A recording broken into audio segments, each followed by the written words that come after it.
In this corner of Lithuania, they know their enemy well.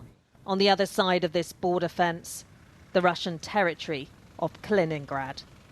Highly sensitive, we're only allowed this close with an official escort.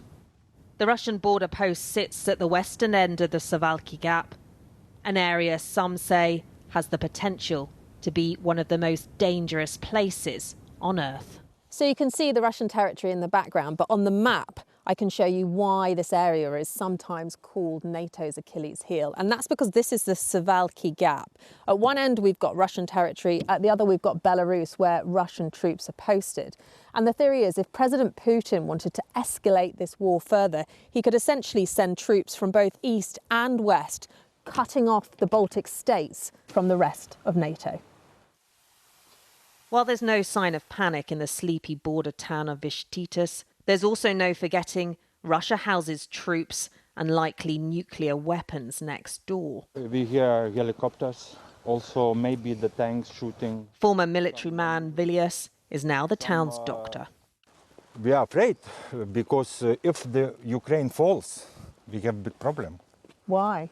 Because the Russians will come also. To you? Yes, to us from Kaliningrad, also from Belarus. But some people, they are prepared to leave Lithuania to the Poland. Lithuania is a NATO member, but the war in Ukraine's put people on edge.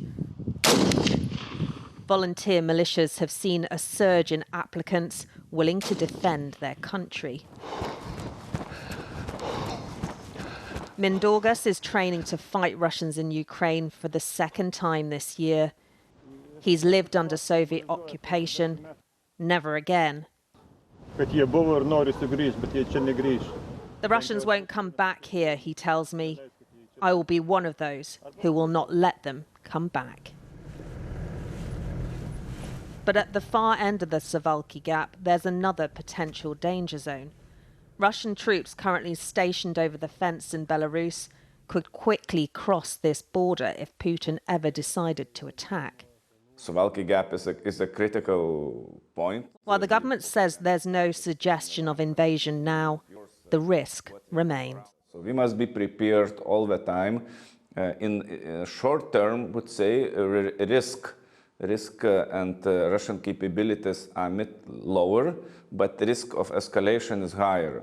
And that's why we have to prepare at every moment for something to happen.